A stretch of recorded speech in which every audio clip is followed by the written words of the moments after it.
G'day and good afternoon, I think. Welcome to episode 49. As promised, our first one's from the Gold Coast, from Queensland. Thank you, Maccas. Poz is the man today. We're just waiting for him to come up. There's a screen behind me. He's up now. He's up now. Good. He's up. He's up. Poz. Good morning, Poz. Good to see you. Glad you made it. Good on you, mate, and thanks very much.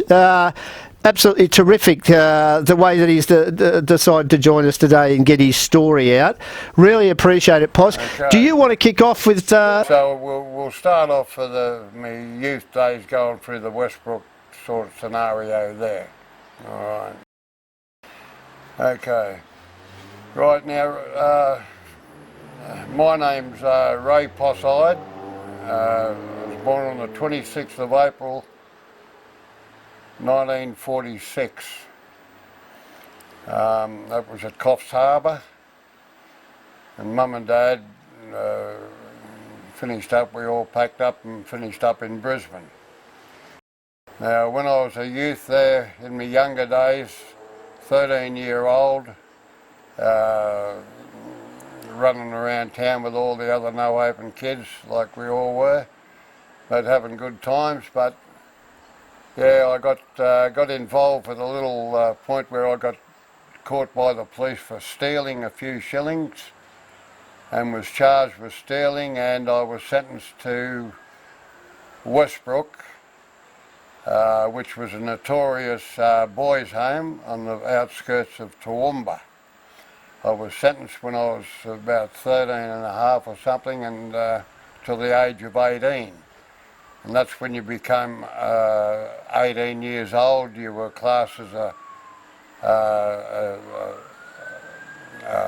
grown person, and you went to jail then. But up to then, you'd go to the boys' home. Well, anyway, this boys' home at the outskirts of Toowoomba had already been known all the way along how hard a home it was.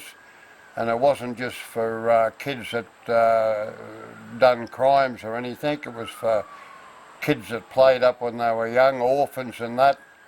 I'd met heaps of kids in there that had no parents.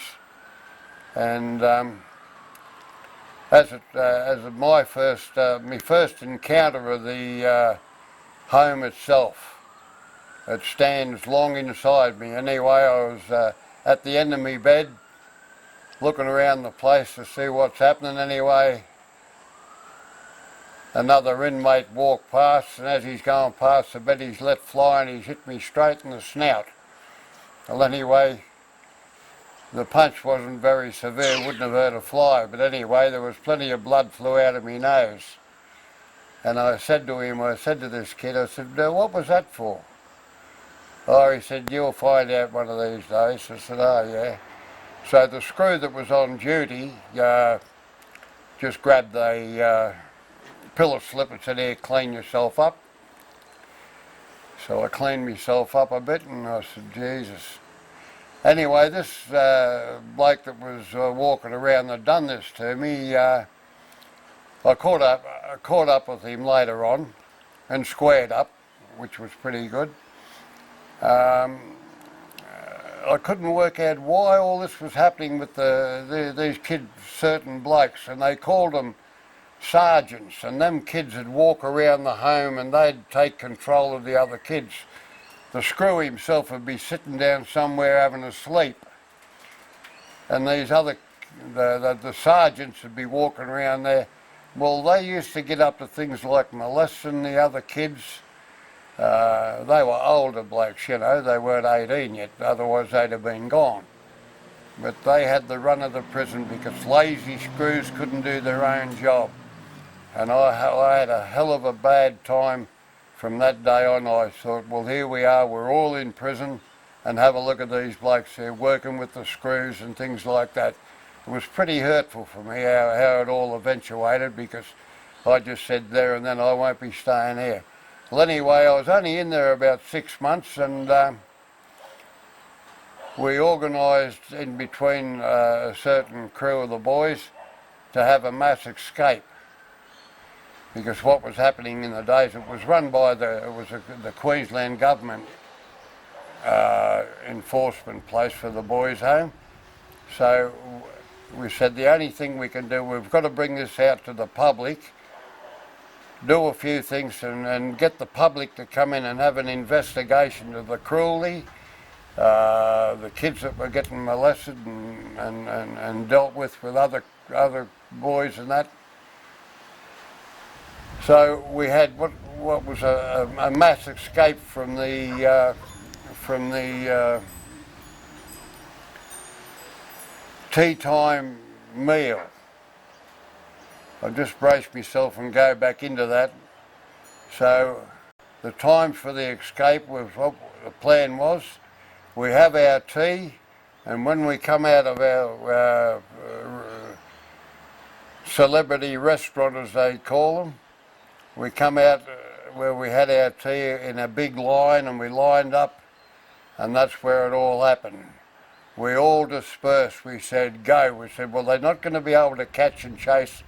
We're talking about 50 or 60 boys were involved in the escape, but not many got away. And when the escape was on, the plans were for certain blokes to do, well, my job was to go with a bloke by the name of Felsman, and we were to go to what was the big haystack, and said, now if we get to the haystack, we'll light the haystack up, so that will distract the screws from chasing us, and they've got to put the fire out and things like that. Well, that's what happened. Well, anyway, we lit the haystack up, and she's gone up in the air, and there was lights and sirens and everything going for the mass escape, and everyone took off. But there was only one problem with me. When I've left the fire, I said, hell, where am I going to go now? I didn't know where Toowoomba was. Well, Toowoomba was about 60 miles up in the mountains heading back towards Brisbane, and that's where I wanted to go. And anyway, I said, well, I won't be going anywhere. I said, I just had to walk back to where the rest of the crims were milled around outside the kitchen and that, you know, with the screws all running around. So anyway, I got through the gap where I never got investigated with the fire and that, but the young bloke that was there with me, Felsman, he ended up getting 5 years.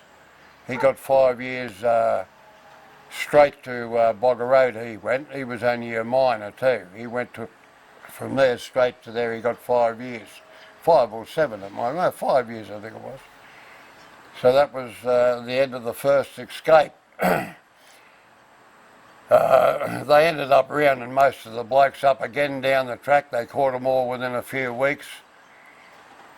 So we said, well, this is no good because we're going to go through hell because the screws, they clamped down on us very hard and give us a pretty bad time. So we planned to have a second escape. So we planned this one a little bit better. So we made this one.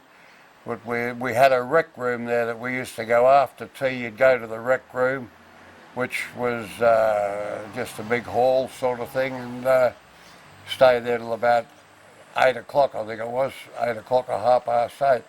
So we planned it. We found that in the rec hall where we were, there was like an air vent built into the wall. So we said, well, this would be good. So we kicked that in, we kicked the air vent in, and it was just enough to get a body through. So we said, righto boys, let's go. So we kicked it right in, and we all crawled out through the hole, out into the orchard. There was a big orchard out the back of the rec room, and so we took off. Well, I teamed up with a mate of mine was Holmesy. Me and him took off, and he knew where to go. He knew where Toowoomba was, so let's go. So we flew down over the paddock, down through paddocks and across country. Well, anyway, that's good, and you could see all the sirens and the lights going off. And I'd say that there was the best part of 20-odd blokes went that night out through the hole and took off.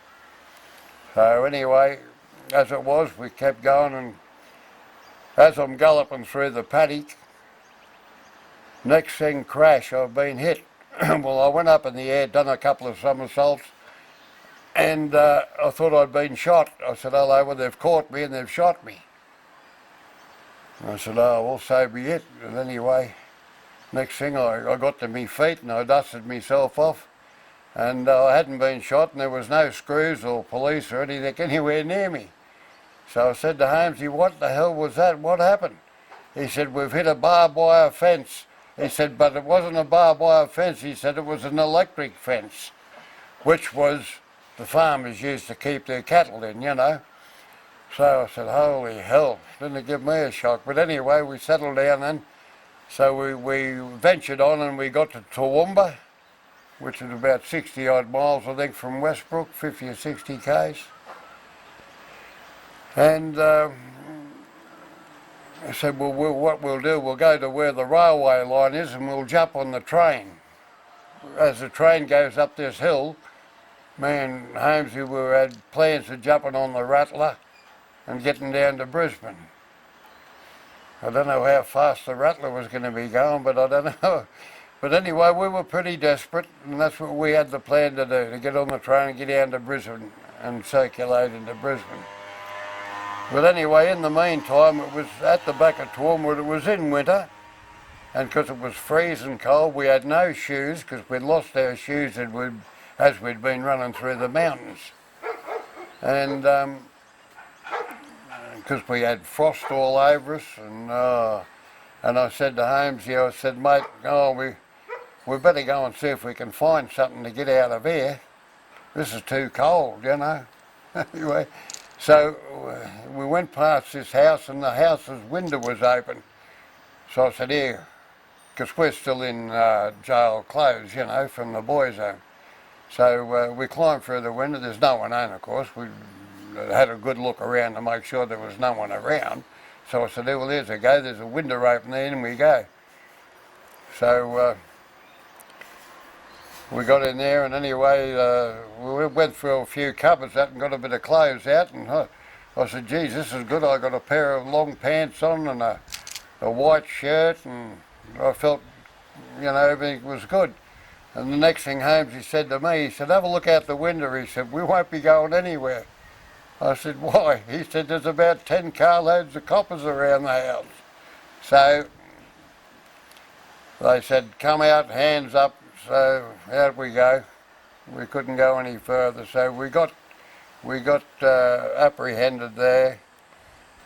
And we were taken to the Toowoomba Watch House, where the rest of the boys that were on the run, bit by bit, they all were coming in one after the other. They were all getting caught and they all come in. So it finished up.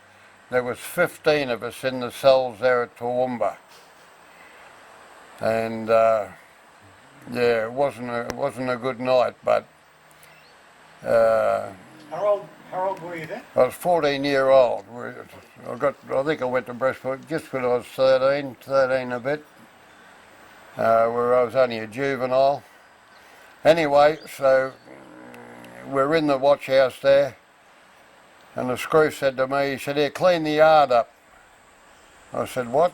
So he said, here, clean, and he put this broom through the bars and said, sweep all that rubbish up there with the broom. And I said, I won't be sweeping nothing up. So I got the broom off him. He walked away. So I pulled all the straw out of the broom and threw that down with the rest of the mess. He's come back and went clean off his head. So he's come in and got me, took me inside with about another 5 coppers, and fingerprinted me. And I'm there, I'm pretty, you know, I wasn't very tall, and here I am in there with these 5 coppers, and they're doing the fingerprints on me. And anyway, the copper said to me, don't lift your hands any higher than your waist. I said, what for? He said, because we think you might be going to assault us. I said, you're kidding. Here I am, 14-year-old, I've got 5 big police coppers there, fingerprint me. I said, anyway, they done me, and anyway, they threw me in the padded cell. In the padded cell, because I give them a bit of cheek and a bit of hard time, and for not cleaning the yard up and doing what I did to them. They were spewing on me, so they put me in the padded cell, and it was on a Saturday. And in a padded cell, you can't. There's nothing in there. Just the padded walls and the, you know. Anyway, I remember it so well is because it was on a Saturday in the races, and you could just hear the races. It was the Brisbane Cup, and you could just hear the races on through the cell wall. And it was Tulloch versus Sharpley. And Sharpley beat Tulloch in the Sydney Cup. And anyway, Tulloch turned the tables on it and beat Sharpley in the Brisbane Cup. That's one reason I've always been with horses and enjoyed my life. But anyway, we went to on Monday, we fronted the beak at, the beak is what they call a magistrate or your judge or whatever, the beak we call them. And we had the front court. I was charged with, we were charged not for breaking at her because the window was open, so we were charged with entering a dwelling. And so anyway, I said, oh, what's going to happen here? So the judge said, righto, we're going to hear what your charges are and you'll be all sent back to the boys' home, Westbrook. I said, yeah. So I've jumped straight to my feet and I said to the judge, and his name was,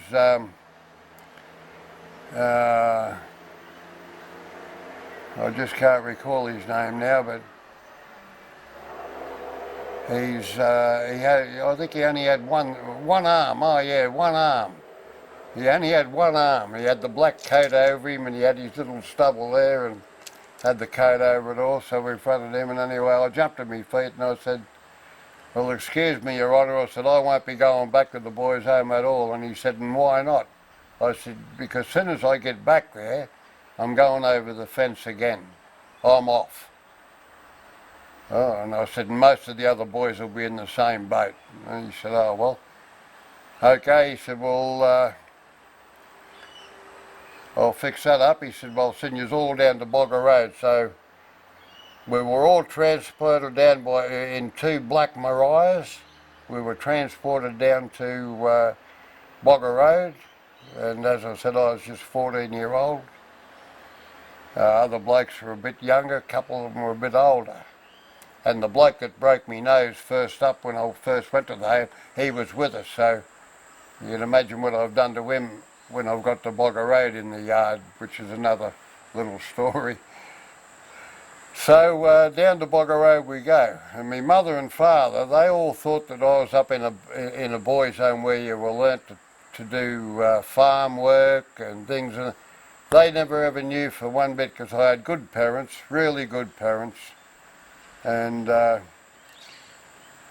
they thought that we were just set away to learn how to do a bit of farm work and that, but it never happened. It was so brutal. It was absolutely, you know, blokes getting raped and that in the when you're having a shower and things like that. This is all, and the screws walking around just ignoring everything. It was pretty down and out with me. So I had no intentions of ever going back. So Bogger Road was my life then until they decided what was going to happen. So they decided that they were going to they'd make a big compound, they called it, inside Westbrook. So they built that, and when they finished building that, then they transported us from Bogger Road, which took them about 9 months.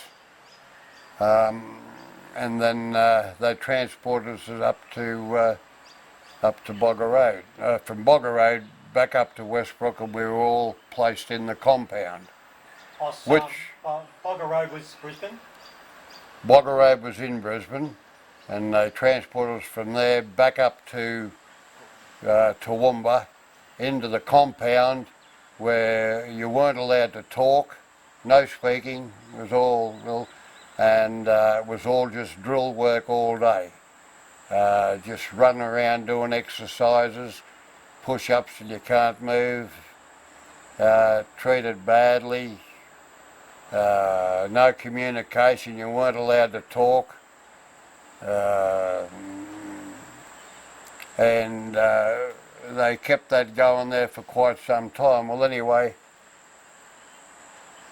as you done your time a little bit, they were letting a few of them out from the compound back out with the other boys. We had no communications with the other boys at all in the home, but occasionally they'd let one or two of us out and that there.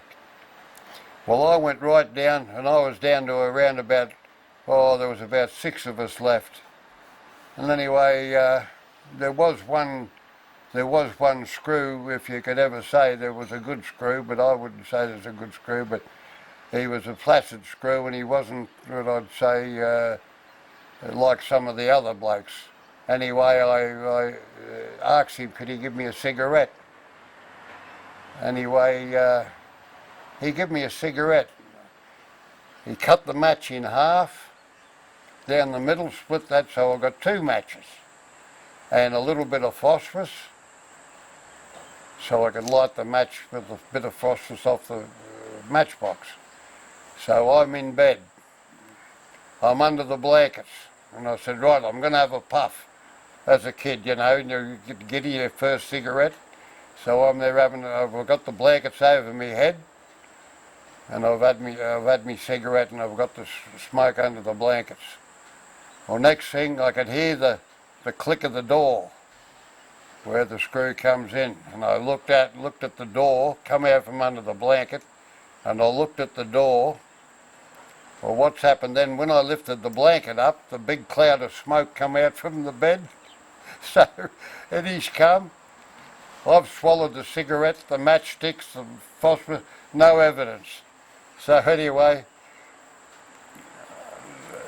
the superintendent then was changed because they added Gollidge. Gollidge was the leader of the pack before the escapes, but they got rid of him. No one was charged for anything, but they sacked him. And they brought a bloke up from Bogger Road, and he wasn't a bad sort of a superintendent either. He was pretty good. But anyway, he brought all his ideas from the prison in Bogger Road up to Westbrook to control the kids that were a bit wild. Well, he brought up what was called the pound. And the pound is exactly the same as it is solitary confinement, but not the black peter. It was the pound which you put in there where you got a shit tub in the corner with phenol in it and a wire mattress on the floor. That was it. Isolation, bang. That's where I finished up in there. So they put me in there, and he said, now, we're not going to let you out until you expose the bloke that give you the cigarette. Wanted me to give the screw up that give the cigarette. And I said, well, I don't know what you're talking about. So I finished up in the pound there for nearly 2 weeks. And mate, you couldn't hear a bird chirp or anything. And they'd take you out of the pound every 4 hours or 3 hours and give you a half an hour walk and then lock you back up. Well, anyway, I don't know how much damage that was doing to my brain, but it wasn't good. So my brother, my second eldest brother was living out at the back of Dalby there on a farm and that. And anyway, he applied to see if he could get me out and go to work out in the farm with him, which he did. And prior to him getting me out of the place, he come up there to visit me one day. And he come up one of the days when we had the riots, and they weren't riots, they were just escapes. No one got hurt and there's no one brutally attacked or warders killed or... But anyway, he come up there one day to visit me. And when he got there, he said, I'm here to visit Ray. Anyway, Ray's not here. And he said, well, where is he now? He said, he's gone over the fence, he's took off. So Tip had to go around, my brother had to go back home. But he eventually, after we come back and got out of the compound and they let me out, I would have only been out 3 or 4 weeks. And they knew how brutal they were with the pound. It was just you know, I'd been down to the Black Peter in Bogger Road. I was taken down there by Hogarth. He was a 3-pipper, a warder, and he hated me for some unknown reason, I don't know, just for playing up a bit, being a normal 14-year-old kid. Anyway, took me down to the Black Peter and said, here, this is where you're going next time. I said, you're kidding. He said, that's where you're going. I said, oh, well. So anyway, we got through that, and we stayed in Bogger Road for about 9 months. And we played up a bit. I played up a bit. I was in and out of the pound all the time there. Anyway, we asked the superintendent of Bogger Road, could we get some, instead of trying to do illegal things and go out and get tobacco and try, because we had no smokes and we all wanted to have a smoke, big time Charlie. But anyway, so the superintendent of the jail, Bogger Road, eventually gave in to us and said, right, we've got yous in that big yard there, yous behave yourself and I'll give you a ration of tobacco a week. So that's when they started giving us tea and what the other crims got, 1 ounce of tobacco a week. So so we settled down for a while and we got our tobacco and tea, a bit of syrup, and that was the version of the Bogger Road scandal. And we were then, after they got the pound done up in Westbrook, they marched us into the Black Mariahs and took us back over the mountain up to Westbrook, back to the boys' home. So as we were going out the gates of Bogger Road, I said, righto, come on, we better give them a bit of a send-off before we go. So we all started rocking the Black Mariah. So you had 2 seats, one that side, one that side. And we were all in handcuffed, and we rocked hell out of the Black Mariah, and the screws, they were absolutely shitting themselves. We nearly tipped it over. But anyway, bang, they got us up to Toowoomba again, and one of the boys in there, his name was Chalmers, he was a good kid, Chalmers, he might have been an orphan. Anyway, he unlocked, he had a bobby pin or a safety pin or a bobby pin. Anyway, he unpicked all the handcuffs in the back of the Mariah. Well, when we got out of the Mariah, the Black Mariah at Toowoomba, where the courthouse was, we got out and passed all the handcuffs to the screws. And they said, what the hell's happened there? Don't worry about it. So that's how it was. That was our excursion there, and then of course back to the boys' home, and yeah, pretty brutal from there. And the worst thing about being that there, not all screws are bad in respect of that, but they knew the ones that were bad, and because they'd say nothing, they'd just turn their back and walk away, you know. And the state government make a big deal and say they'd send people up and they'll come up and have a look at the place. Well, when they did come up and have a look at the place, there'd be a 2-day clean-up by the boys, so the home had to be spotless. You'd go, the screws would march you around and clean everything, so it looks like, oh, you're in a great spot here. That wasn't to be. And I don't know how many tubes of toothpaste. I think I had that in the taint me book there about the toothpaste. When anyone got a visit, we never had toothpaste up there. It was like powder. And you'd clean your teeth with this powder. It might have been good stuff for your teeth, actually, they told me. But we didn't like it because it was very dry. And any time anyone got a visit, we'd always be around up under the water tower and we'd all have our fingers out. The bloke would come round, he'd squirt some toothpaste on your finger. You'd eat that for your lollies. You'd say, oh geez, that tastes good. All the different sorts of toothpaste. But yeah, so, well, as I say, when I got out, I would have been, I was 16, just turned 16 or a bit over. Went back down from when I was working with my brother at the back of Dalby there, I didn't like it there, so he let me go back down to Brisbane. So I went down to Mum and Dad, and Dad got me a job working and all that. So I would have been around 16, so I went and played a bit of Aussie rules and stuff as a kid, because that's all they played at Wooloowin School, where I went to as a young boy when we come up from Coffs Harbour to Brisbane. Wooloowin School was the state school that I went to, and they only played rugby Aussie rules. So got involved there, and we used to just play over weekend for something to do. Nothing big time Charlie about it, but anyway, it was quite a good game, and had a few mates that had played it.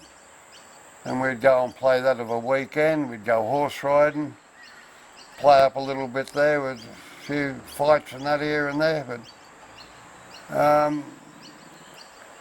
and then down 6 months down the track, a mate of mine, I met him on the railway station, and he said to me, my girlfriend's took off with one of his mates. I said, do you know where they went? He said, yeah. So I said, come on, get on the train and we'll go down to Northgate and we'll go around and see him. So his name was Greg Davis. His nickname was Mook. And he was a very talented footballer as a kid, very strong. Only same age as me, 16 and a half, 17, 16 and a half. He took me down to where his girlfriend was with this bloke, and they were having a party, and there was a few other blokes in there. And I said, God. So the bloke come out, and I said to him, I knew him, and I said, you'd be a nice sort of a grub to playing up with Mook's girlfriend. Anyway, I slipped into him. So they called the police. It's the first time I've ever been apprehended by the police that I would have appreciated them arresting me.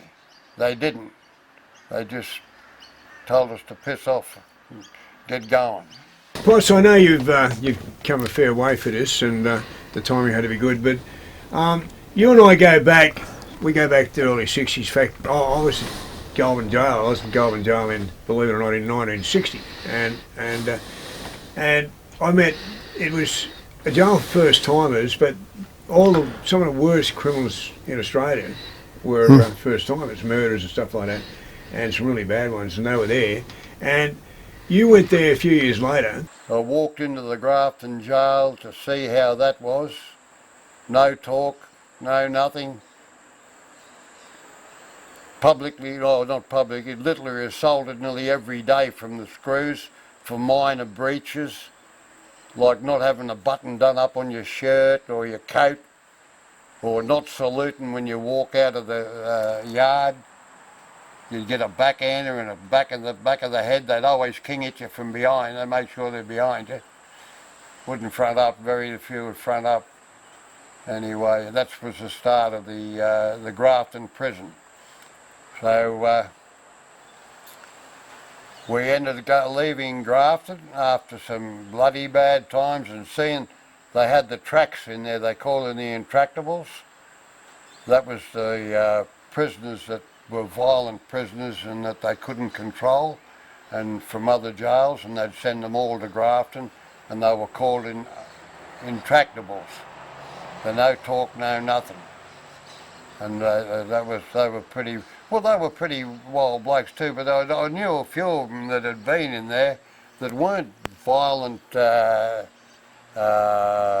crims in the cases of killing kids and women and things like that. They would just stand up, wouldn't be stood over by screws, and they retaliated, so they'd send them to Grafton and put them through to hell and back. Now, this Grafton jail, which eventually down the track later in life, when I got outside, I played a bit of football. A mate got me and we went and played football. And I was on parole at the time, and we ended up he got the captain coach of Grafton Ghosts in 1970. And come and got me and said that he'd get me a contract. And I said, well, you know, how can I've been in jail, I can't play football. He said, you'll be right. He said, I know you. You'll handle the game all right. So I said, yeah, all right. So we went to Grafton. He got me a contract. The contract said that I'd played with him over in New Guinea. I've never been out of Australia. But anyway, we got through the contract, and I played football in Grafton. And the reason being in Grafton, where he got the game, was there. How could you believe that a man was going to finish back in Grafton, where I first started my sentence, and I'm on parole? Well, I said, and all I wanted to do was have a little bit of fun with some of the warders that were snooping around the hotels and things like that. Well, anyway, I was walking up the laneway between the Grafton Hotel and the Post Office Hotel. There was a lane, and the Post Office Hotel had a window, and there was a bloke sitting at the window, and I could see him as I was coming over. He had his elbow out the window and his big schooner on the windowsill. And as I'm walking past, I'd gone past, I never took any note, I'm not interested in him or anything, thinking what I had to do. Next thing, this voice has said, hello, Poss. Well, I've turned around and I've looked back, and here's this old grey-headed man, sort of, he looked old, but he wasn't that old, because he was still a jail warder. And here he was, and his name was Jack Atkins. How can you forget? He said, how you going? I said, how am I going? I said, I'll tell you something, Jack. I said, I'm on parole for 6 more months. I said, I'm going to give you fair warning. You never give me any warning in jail, but I'm giving you fair warning. Don't be sitting there having a beer in 6 months' time, because I'm coming and I'm looking for you. So I just walked off and left him there. Now that bloke, I said to a bloke, why would you remember blokes like that? I said, how could you miss him? I said, his name was Jack Atkinson. I said, he had a nickname. I said, now I'll look at you when I tell you what his nickname was and see what you think. I said, his nickname was the Alsatian.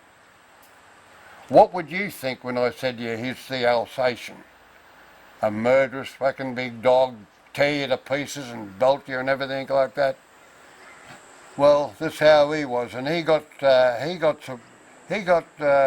reported many times for bashing the Crims, the low-profile Crims from Grafton. They had an orchard there, and it was right next to the hospital.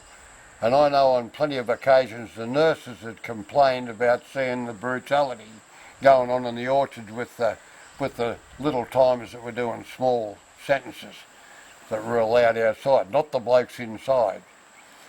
But anyway, he got reported many a time, so they took the baton off him and wouldn't let him have the baton outside.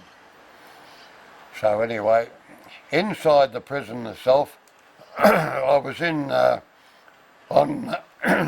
on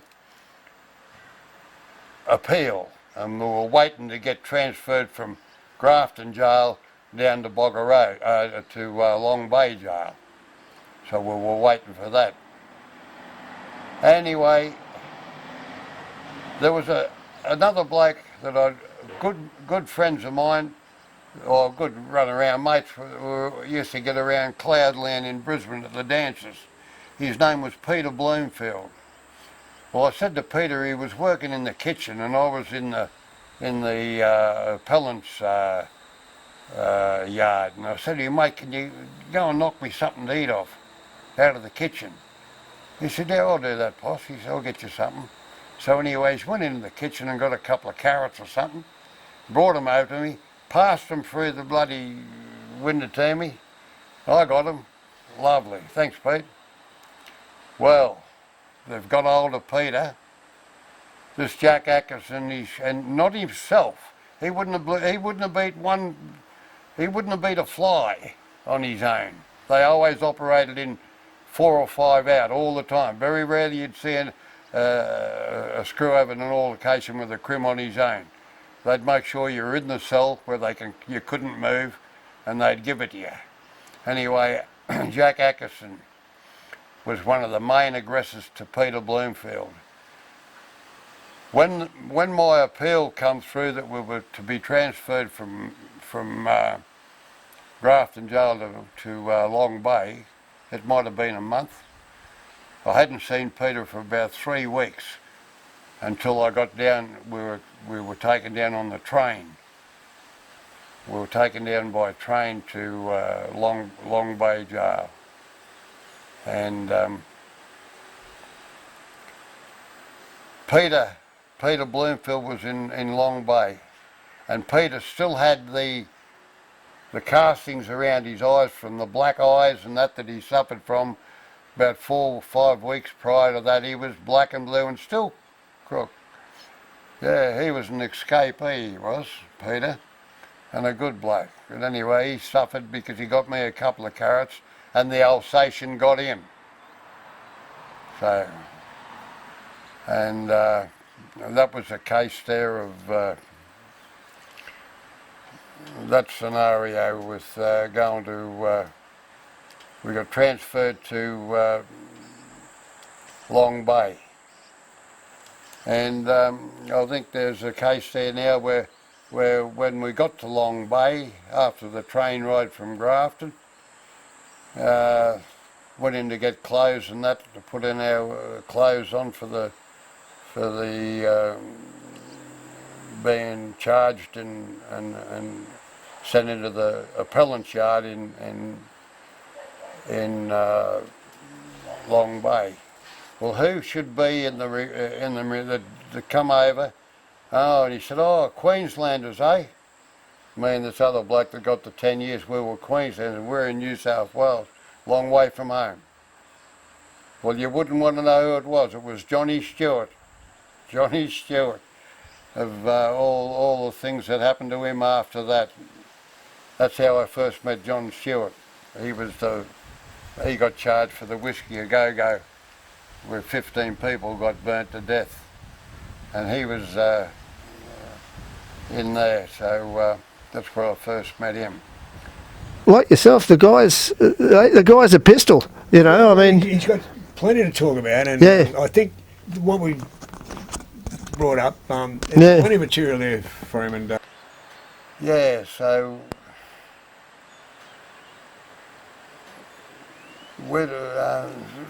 the point where we get to from there, I just had to go ahead and do the rest of my jail sentence then. We got thrown out for the appeals court, could not believe it. We were taken to the courthouse in Sydney in handcuffs, and we were in shackles. There was about 8 blokes went to court that day, and we were all in shackles. We had these flaming things around the legs, and you could only walk about 6 inches and handcuffed to each other.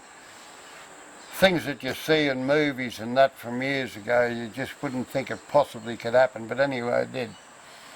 So we went to court, and anyway the judge was only there for about, the three of them had a bit of a yarn for about 10 minutes, I'd say. Out they've come. No, case dismissed. You're guilty as court, and your 10 years sentence will carry on from there. Well, the arse just fell out of the world with me, you know. So I've gone to virtually a juvenile into the main penitentiary, and had to live a life with where I run into that many some of the worst criminals, murderers, child abuse, child killers. Went through the whole lot, from Long Bay Jail to Maitland Jail, Bogger Road, to the whole lot, and this is all as a kid. So I had to live this up and come through it all, which I did. And The point with, we go back to where you wanted to talk about Stewart, the point with Stewart, I know that when he got out, I knew he wasn't a bad bloke in his own right, but he was a hard-nutted crim that was pretty violent and a sex maniac. He'd root a black snake, just couldn't help himself, and molested other kids and people in jail. That wasn't my cup of tea, and it was, to me. But the only time that I got the respect for Stewart was that when I was in Goulburn jail, Stewart had an altercation with one of the crims in Long Bay jail. A little bloke that I just only knew him just to say good day as I went past. A little bloke, his name was Billy Harrison. Billy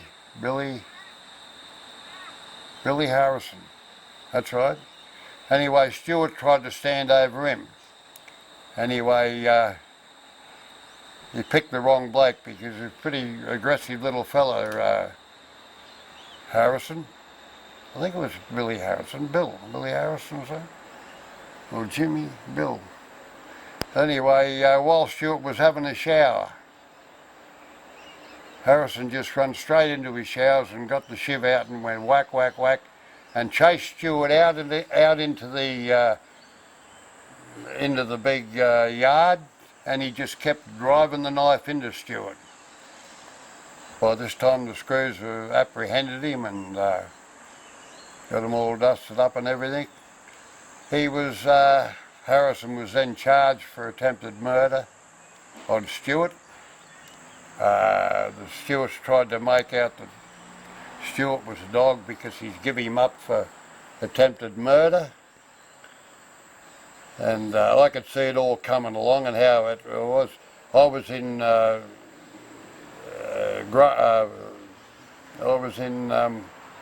Goulburn, and news travels. You may as well have a newspaper. If something happens in one jail, within 20 minutes in the other jail, you'll know what the news is. Well, we all got the information what happened to Stewart, and he's been stabbed, bang, bang, bang.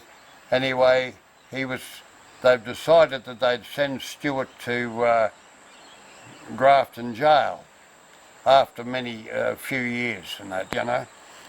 And that was another time when I was playing football in Grafton, and there was 3 jail warders at the Imperial Hotel standing there, and I was having a game of darts with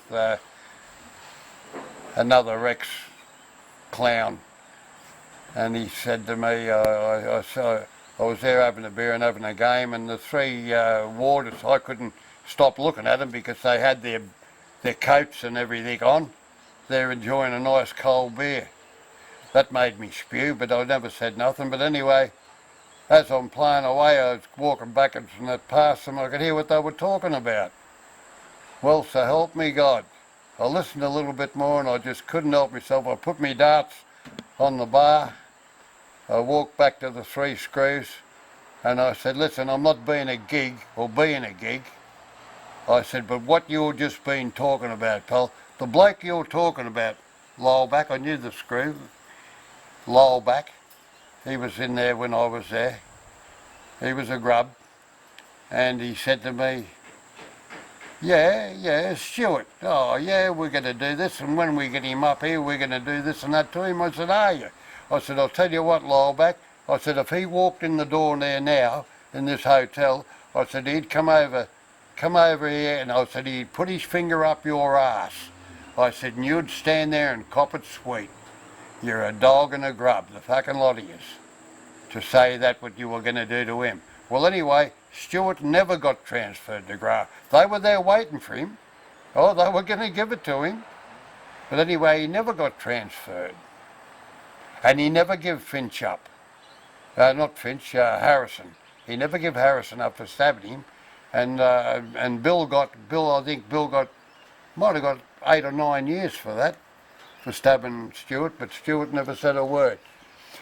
And when the detectives come in and they were cross-examining Stewart about certain things, I don't know if that was the case they were asking him about, he was in a little room with 2 detectives getting questioned.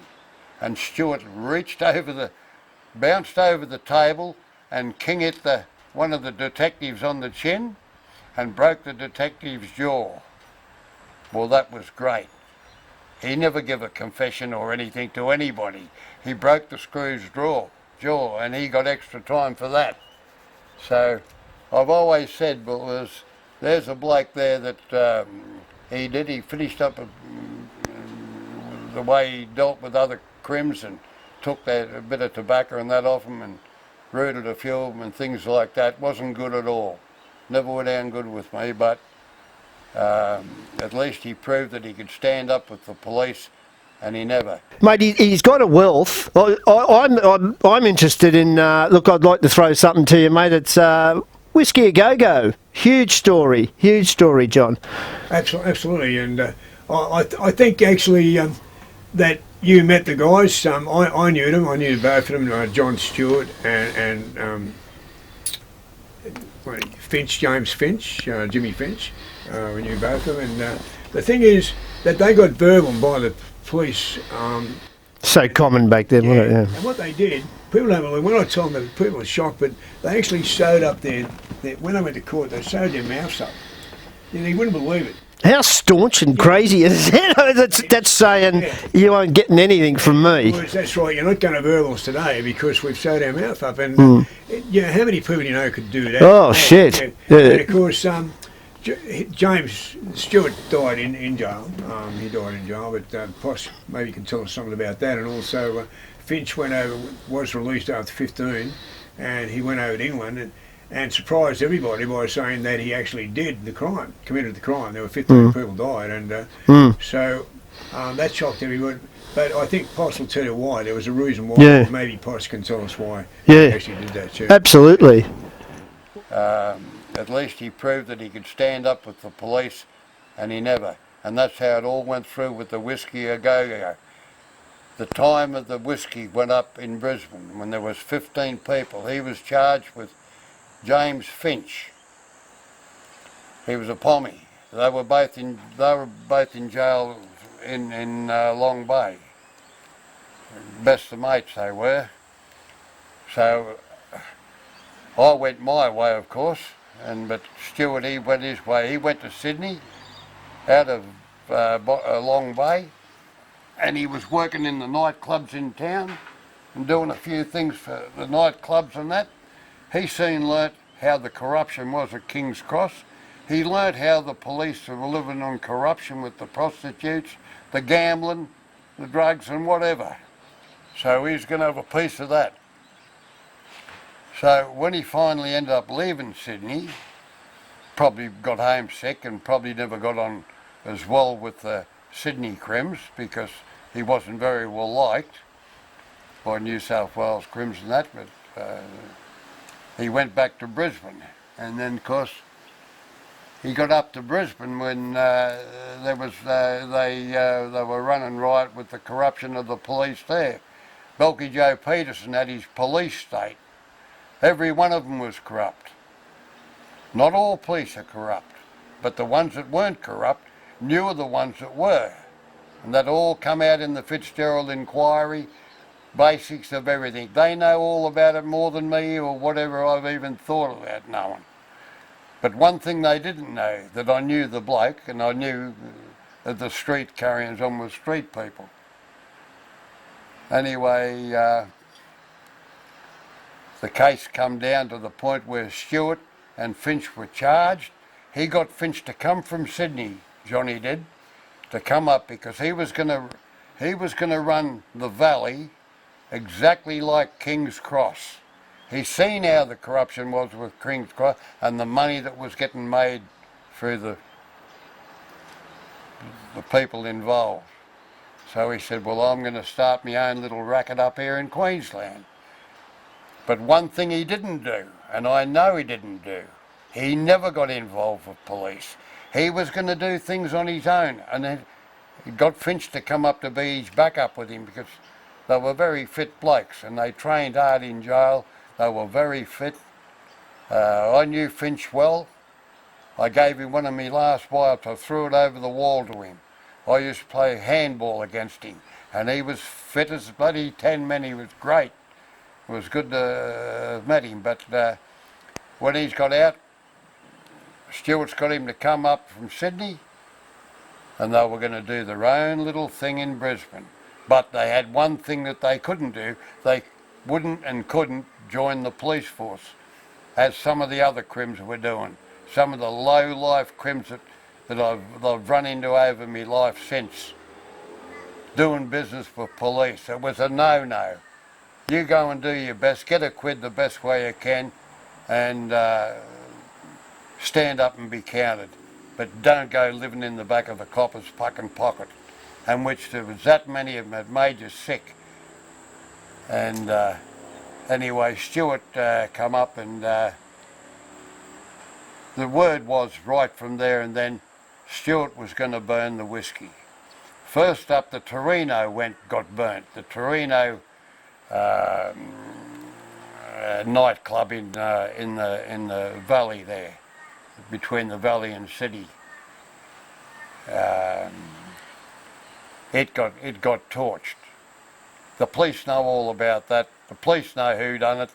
No one got charged. No, nothing at all. Hush, hush. Stuart's going to burn the fucking... after that happened, and they all got away with that, they got paid too. They got paid by a certain bloke, and we'll get to that later. And give them the money. Stuart then decided he's going to burn the whiskey. Now we go back into things deeper and deeper with myself in this, because as years progressed of me football and that, keeping me nose out of trouble and working and doing a bit of football here and there and coaching and playing till I couldn't hardly fucking walk. I got involved with the nightclubs, bit of cash on the side, bit of money coming through here and there off different roads that were going around town.